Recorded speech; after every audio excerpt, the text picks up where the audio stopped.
নমস্কাৰ Assamese education YouTube চেনেললৈ আপোনালোক সকলোকে স্বাগতম জনাইছোঁ। এইটো এডভাৰটাইজমেণ্ট আহিছে অইল ইণ্ডিয়া লিমিটেডৰ ফালৰ পৰা আহিছে। বহুত ভাল খবৰ। ইয়াতে 421টা ৱৰ্ক পাৰ্চনৰ পোষ্ট মুকলি হৈছে আৰু এইকেইটা পোষ্টৰ বাবে আপোনালোকে অনলাইন যোগে আবেদন কৰিব লাগিব। ইয়াৰ লাষ্ট ডেট হৈছে 30 তাৰিখলৈকে দিছে, 30 জানুৱাৰী 2024লৈকে দিছে। আৰু এই পোষ্টকেইটাৰ অনলাইন আবেদনৰ লিংকটো মই ডেছক্ৰিপশ্যনত দিয়া আছে। আপোনালোকে তাতে ক্লিক কৰি পেলাই অনলাইন আবেদন কৰি ল'ব পাৰিব। নিজৰ মোবাইলতে পাৰিব, আপোনালোকে কোনো ধৰণৰ চিন্তা কৰিব নালাগে। মই ডেছক্ৰিপশ্যনত সকলোখিনি দি থোৱা থাকিব। লগতে যোনটো অফিচিয়েল এডভাৰটাইজমেণ্ট হয় সেইটোও মই দি থওঁ, আপোনালোকে তাৰ পৰা ধুনীয়াকৈ ভালদৰে এবাৰ চাই ল'ব পাৰিব। ইয়াতে কি পোষ্ট আছে আপোনালোকে চাই লওক। ইয়াতে গেট 3 কাৰণে আছে MDL, ইয়াতে আচলতে কোডবিলাক দিয়া আছে 22023 এনেকৈ কোড থাকে। নাম্বাৰ অফ পোষ্ট আছে 89টা আছে। এডুকেশ্যন কোৱালিফিকেশ্যন লাগিব। এইটো মেকানিক ডিজেলৰ পোষ্ট হয়। মেকানিক ডিজেলৰ পৰা আপোনালোকে ITI কৰা হ'লে আবেদন কৰিব পাৰিব। 2 নম্বৰটো ফিটাৰৰ কাৰণে আছে 188টা পোষ্ট আছে। ফিটাৰ ট্ৰেডৰ পৰা পাছ কৰা হ'লে আপোনালোকে আবেদন কৰিব পাৰিব। 3 নম্বৰটো আছে ৱেল্ডাৰ ট্ৰেডৰ কাৰণে আছে। ৱেল্ডাৰ চাৰ্টিফিকেট থাকিলে আপোনালোকে কৰিব পাৰিব। 4 নম্বৰটো আছে trade certificate in instrument mechanic ট্ৰেডৰ পৰা পাছ কৰা হ'লে আপোনালোকে আবেদন কৰিব পাৰিব।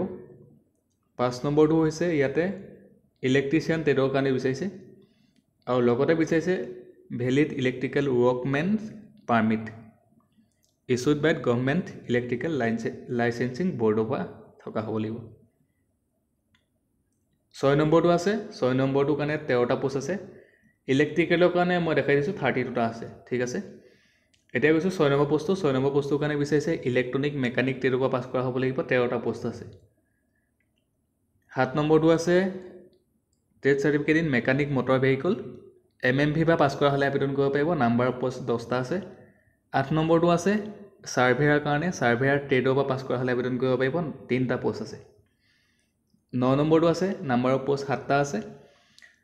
এইটো ITNESM বা ITSM বা IT ট্ৰেডৰ পৰা পাছ কৰা হ'লে আবেদন কৰিব পাৰিব। 7টা পোষ্ট আছে। 10 নম্বৰটো আছে প্লাম্বাৰৰ পৰা পাছ কৰা হ'লে আবেদন কৰিব পাৰিব। নাম্বাৰ অফ পোষ্ট 6টা আছে। 11 নম্বৰ পোষ্টটো refrigeration and air conditioning technician trade কৰা হ'লে আবেদন কৰিব পাৰিব। নাম্বাৰ অফ পোষ্ট 4টা আছে। 12 নম্বৰটো আছে চাৰ্টিফিকেট ইন ৱাৰমেনৰ পৰা পাছ কৰা হ'লে আবেদন কৰিব পাৰিব। নাম্বাৰ অফ পোষ্ট 2টা আছে। 13 নম্বৰটো আছে ৱাৰমেনৰ পৰা পাছ কৰা হ'লে আবেদন কৰিব পাৰিব। নাম্বাৰ অফ পোষ্ট 2টা আছে। 14 নম্বৰ পোষ্টটো আছে। এটা যদি চাই তেতিয়াহ'লে 10+2 ছায়েন্সৰ পৰা পাছ কৰা হ'ব লাগিব। লগতে লাগিব আপোনালোকৰ diploma in OT technology course anaesthesia OT and endoscopy. লগতে বিচাৰিছে minimum 2 year duration from A government recognise institute. 2 বছৰীয়া বিচাৰিছে। আৰু ইয়াতে যদি চাই ৱৰ্ক এক্সপিৰিয়েঞ্চ লাগিব মিনিমাম 2 বছৰ বিচাৰিছে। নাম্বাৰ অফ পোষ্ট 3টাই আছে এই পোষ্টটোৰ কাৰণে। 15 নম্বৰ পোষ্টটোৰ কাৰণে যদি চাই তেতিয়াহ'লে ডিপ্ল'মা বা চাৰ্টিফিকেট থাকিব লাগিব ইমাৰ্জেঞ্চি এণ্ড ফাৰ্ষ্ট এইড। এইটো বা ডিপ্ল'মা বা চাৰ্টিফিকেট থাকিব লাগিব মিনিমাম 2 বছৰ আৰু 2 বছৰ এক্সপিৰিয়েঞ্চ বিচাৰিছে মিনিমাম। নাম্বাৰ অফ পোষ্ট 3টা আছে। 16 নম্বৰ পোষ্টটো আছে ICU টেকন'লজিৰ পৰা পাছ কৰা হ'ব লাগিব আৰু লগতে 2 বছৰ আপোনালোকৰ এক্সপিৰিয়েঞ্চ বিচাৰিছে ICUৰ পৰা। ঠিক আছে, মিনিমাম 2 বছৰ। নাম্বাৰ অফ পোষ্ট 2টা আছে। 10+2 ছায়েন্সৰ পৰা বিচাৰিছে। আগৰ পোষ্টটো যোনটো আছিলে যোনটো ইমাৰ্জেঞ্চি এণ্ড ফাৰ্ষ্ট এইড এইটোৰ কাৰণেও ছায়েন্সৰ পৰা পাছ কৰা হ'ব লাগিব 10+2। নেক্সট যদি চাই 17 নম্বৰ পোষ্টটো আছে 10+2 ছায়েন্সৰ পৰা পাছ কৰা হ'ব লাগিব। ডিপ্ল'মা বা চাৰ্টিফিকেট থাকিব লাগিব চেনিটাৰী ইনস্পেক্টৰ কোৰ্চ মিনিমাম 1 বছৰ থাকিব লাগিব। আৰু যদি চাই তেতিয়াহ'লে 3 বছৰ মিনিমাম এক্সপিৰিয়েঞ্চ বিচাৰিছে। মই ডেছক্ৰিপশ্যনত সকলোখিনি দি থোৱা থাকিব, আপোনালোকে তাতো ডাউনলোড কৰি ধুনীয়াকৈ এবাৰ চাই ল'ব। 18 নম্বৰ পোষ্টটো আছে general nursing and midwife GNM পাছ কৰা হ'ব লাগিব আৰু মিনিমাম 3 বছৰ এক্সপিৰিয়েঞ্চ বিচাৰিছে। বা BSc নাৰ্ছিং কৰা হ'লেও আবেদন কৰিব পাৰিব।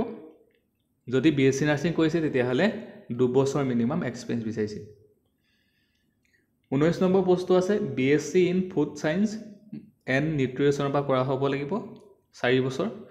আৰু 3 বছৰ আপোনালোকৰ এক্সপিৰিয়েঞ্চ থাকিব লাগিব গভৰ্ণমেণ্ট বা প্ৰাইভেট হস্পিটেলত কৰা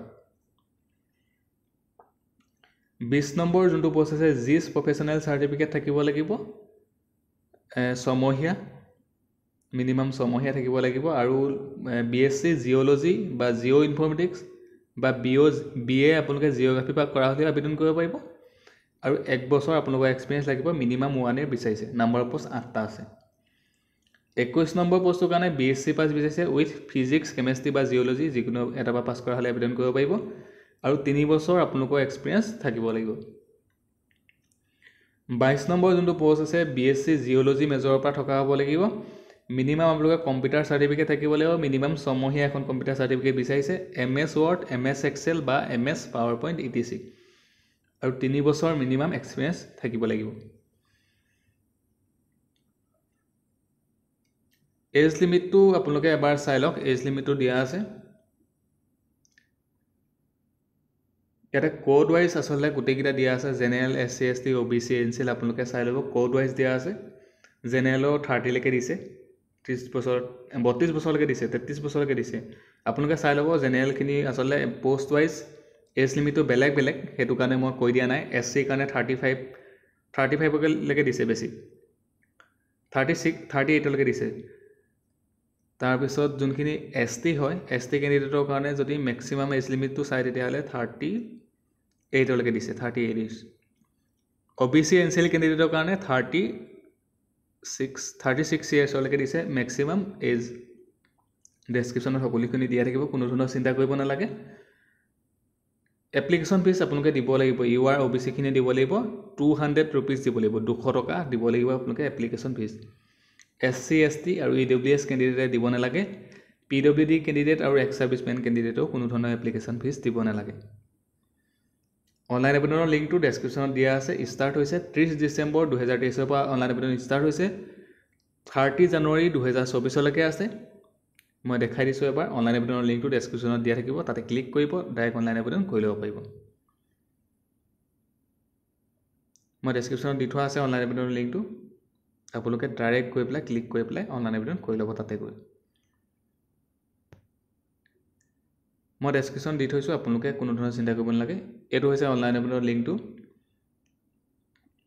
oilmalti.cbtexamportal.in অনলাইন আবেদনৰ লিংকটো ডেসক্ৰিপচন দিয়া থাকিব এটো আপোনালোকে এবাৰ চাই লওক oilmalti.cbtexamportal.in ইয়াতে গৈ পেলাই আপোনালোকে ইয়াতে চাব ৰেজিষ্টাৰ নাও ক্লিক কৰিব তাৰ পিছত ইয়াতে আপোনালোকৰ যোনটো মোবাইল নাম্বাৰ হেতু দি পেলাই সেন্ড OTP ক্লিক কৰি ভেৰিফাই কৰিব ইমেইল এড্ৰেছটো তেনেকৈ আপোনালোকে ইমেইল এড্ৰেছটো দি পেলাই সেন্ড OTP ক্লিক কৰিব তাৰ পিছত ভেৰিফাই কৰিব তাৰ পিছত প্ৰসিডত ক্লিক কৰিব ইয়াতে প্ৰসিড বুলি অপচনটো আছে সেই অপচনটো ক্লিক কৰিব তাৰ পিছত আপোনালোকে নেক্সট ষ্টেপখিনি কৰি ল'ব পাৰিব নিজৰ মোবাইলতে আপোনালোকে ডেস্কটপ সাইট কৰি ল'ব আপোনালোকৰ মোবাইলটোত তেতিয়া আপোনালোকৰ সুবিধা হ'ব সো আজিৰ ভিডিওত ইমানখিনি আছিল আপোনালোকে যদি আমাৰ চেনেলৰ ভিডিও চাই ভাল পায় আসামিজ এডুকেশ্যন ইউটিউব চেনেলটো সাবস্ক্ৰাইব কৰিব ভিডিওটো লাইক কৰিব সকলোকে শ্বেয়াৰ কৰি দিব ধন্যবাদ